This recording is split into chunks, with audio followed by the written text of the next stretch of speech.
नमस्कार दोस्तों, स्वागत है आपका एम जी के स्टडीज़ में।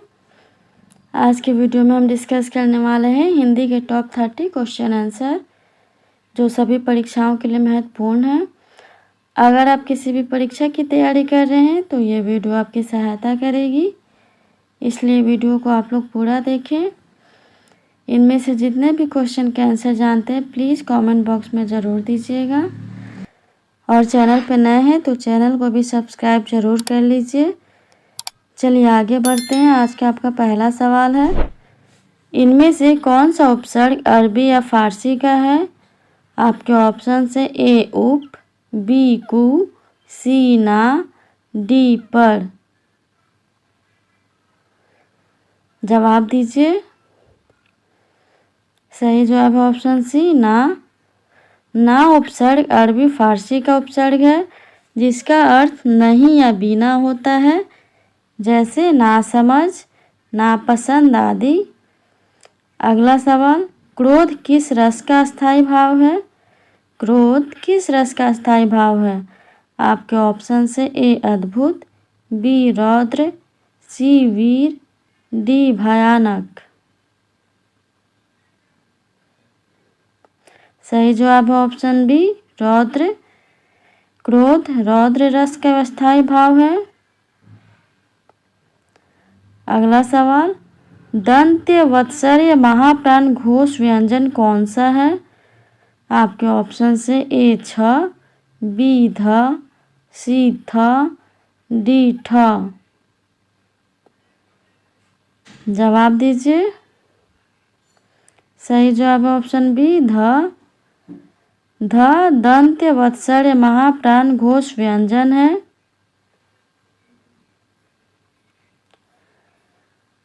अगला सवाल, जिनकी ध्वनि केवल मुख से निकलती है वह क्या कहलाते हैं?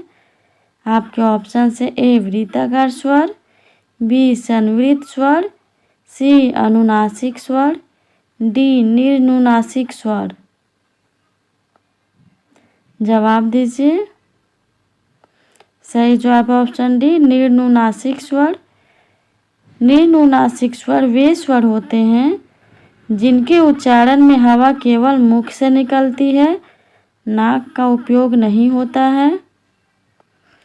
अगला सवाल, निम्नलिखित में से लोप सूचक चिन्ह कौन सा है? बताइए लोप सूचक चिन्ह कौन सा है? सही जवाब है ऑप्शन ए। लोप सूचक चिन्ह एक विराम चिन्ह है जिसका उपयोग वाक्य या अनुच्छेद में कुछ अंश छोड़ने या गायब करने के लिए किया जाता है। अगला सवाल है, वर्तनी की दृष्टि से शुद्ध शब्द कौन सा है?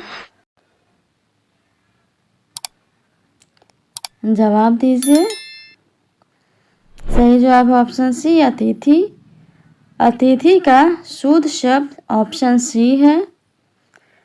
अगला सवाल, निम्नलिखित में कौन सा स्वर संधि का भेद नहीं है? आपके ऑप्शन से ए दीर्घ, बी अनादि, सी गुण, डी वृद्धि। बताइए। सही जवाब ऑप्शन बी अनादि। स्वर संधि का भेद दीर्घ, गुण, वृद्धि, यण और अयादि है। अगला सवाल, यथोचित का संधि विच्छेद क्या है? यथोचित का संधि विच्छेद क्या है? आपके ऑप्शन से ए यथोधन उचित, बी यथा धन उ धन चित, सी यथा धन उचित, डी यथा धन ओचित। सही जवाब ऑप्शन सी यथा धन उचित। यथोचित का संधि विच्छेद यथा धन उचित होगा। इसमें गुण संधि है जहां आ और उ मिलकर ओ बनते हैं। अगला सवाल, निम्नलिखित में से कौन सा समास का प्रकार नहीं है? आपके ऑप्शन से ए यथामथी कर्मधारय, बी सज्जन अव्ययी भाव, सी अष्टाध्यायी द्वंद्व, डी शरणागत तत्पुरुष। जवाब दीजिए। सही जवाब है ऑप्शन डी शरणागत तत्पुरुष। यथामति में अव्ययीभाव समास है, सज्जन में कर्मधारय समास और अष्टाध्यायी में द्विगु समास है। अगला सवाल, जिस समास का पूर्व पद प्रधान हो उसको कौन सा समास कहते हैं? आपके ऑप्शन से ए संबंध तत्पुरुष, बी कर्मधारय, सी अव्ययीभाव, डी द्वंद्व। जवाब दीजिए। सही जवाब ऑप्शन सी अव्ययीभाव। जिस समास का पूर्व पद प्रधान होता है उसे अव्ययीभाव समास कहते हैं। अगला सवाल, खाट का तत्सम रूप क्या है? खाट का तत्सम रूप क्या है? आपके ऑप्शन से ए खटवा, बी खाटवा, सी खाटो, डी खटिया। जवाब दीजिए। सही जवाब है ऑप्शन ए खटवा। खाट का तत्सम रूप खटवा है। अगला सवाल, इनमें से कौन सा विलोम शब्द युग्म गलत है? आपके ऑप्शन से ए ऐश्वर्य अनैश्वर्य, बी उत्साही निरुत्साह, सी एकता अनेकता, डी ऐहिक दैविक। जवाब दीजिए। सही जवाब है ऑप्शन डी ऐहिक दैविक। ऐहिक का विलोम शब्द परलौकिक होता है। अगला सवाल है, मुद्रिका का पर्यायवाची शब्द कौन सा है? मुद्रिका का पर्यायवाची शब्द कौन सा है? आपके ऑप्शन से ए अंगूठी, बी कंगन, सी मुद्रा, डी मौन। सही जवाब ऑप्शन ए अंगूठी। मुद्रिका का पर्यायवाची इनमें से अंगूठी है। ये सभी प्रश्न परीक्षा के दृष्टिकोण से बहुत ही महत्वपूर्ण है। अगला सवाल, जहाँ जाया ना जा सके वाक्यांश के लिए एक शब्द क्या है? आपके ऑप्शन से ए निर्गम, बी अधिगम, सी सुगम, डी अगम्य। जवाब दीजिए। सही जवाब ऑप्शन डी अगम्य। जहाँ जाया ना जा सके वाक्यांश के लिए एक शब्द अगम्य है। अगला सवाल, मेघ मेध शब्द युग्म का सही अर्थ क्या है? आपके ऑप्शन से ए यज्ञ जल, बी बादल जीवन, सी बादल यज्ञ, डी यज्ञ बादल। सही जवाब ऑप्शन सी बादल यज्ञ। मेघ का अर्थ है बादल और मेध का अर्थ है यज्ञ। अगला सवाल, इनमें से स्त्रीलिंग शब्द कौन सा है? आपके ऑप्शन से ए संदेश, बी खत, सी चिट्ठी, डी पत्र।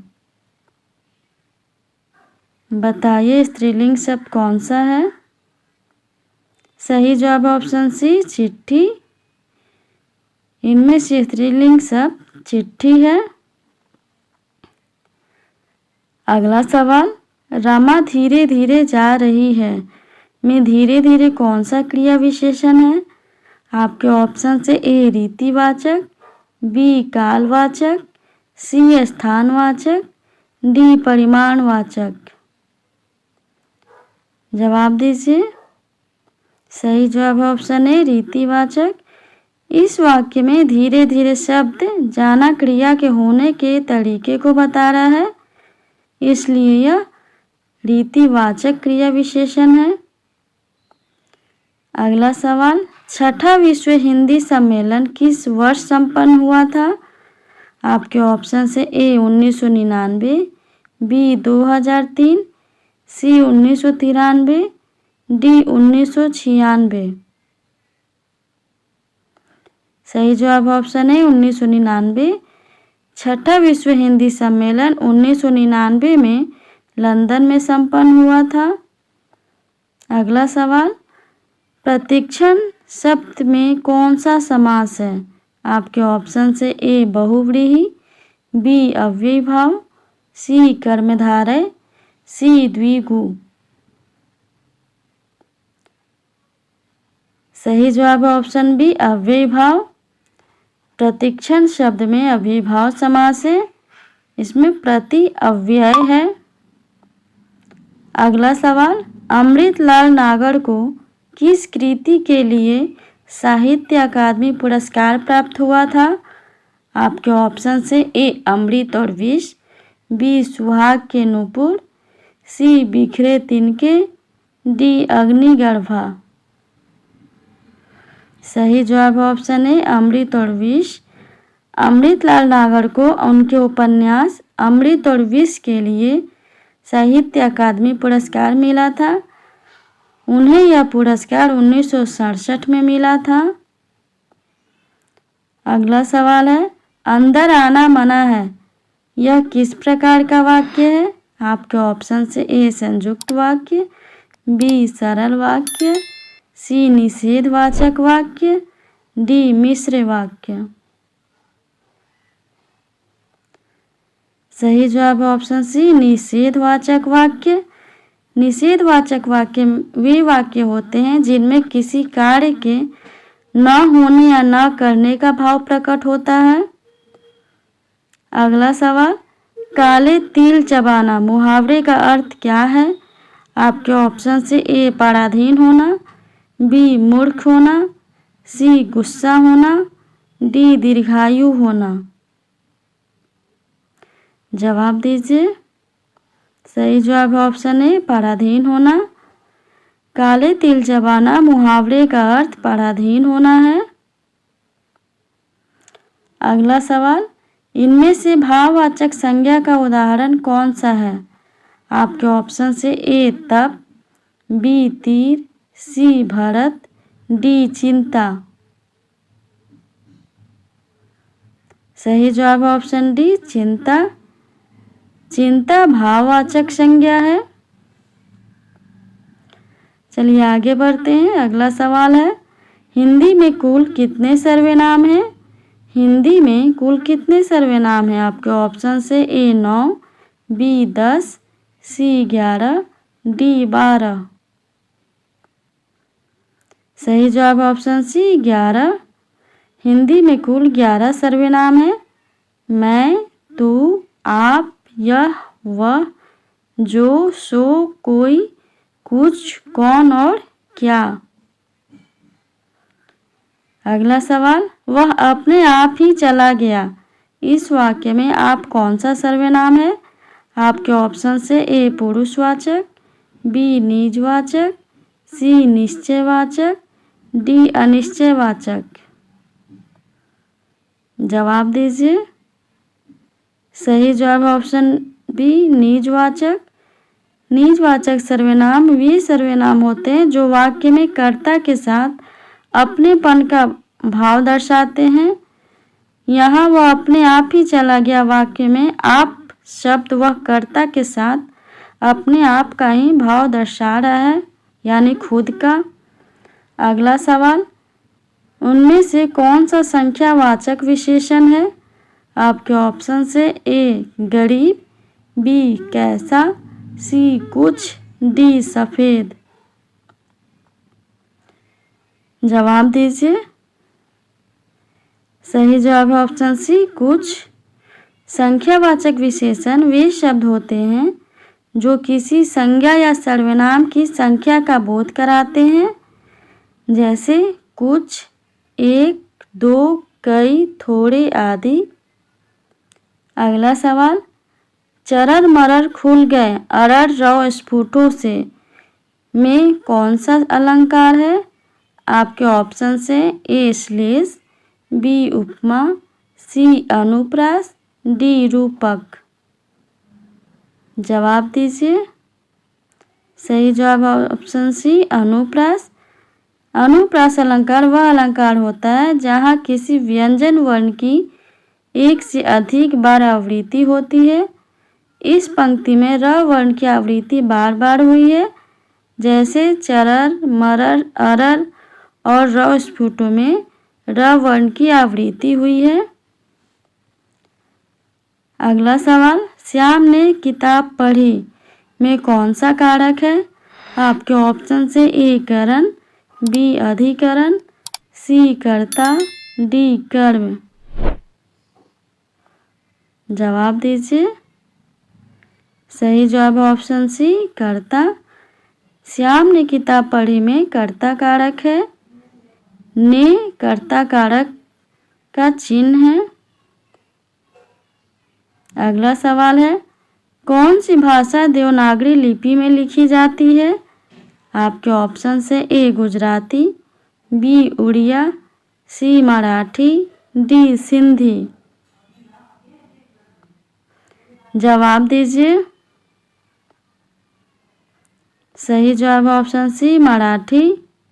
देवनागरी लिपि में मुख्य रूप से हिंदी, मराठी, नेपाली, संस्कृत, कोंकणी और प्राकृत भाषाएं लिखी जाती हैं।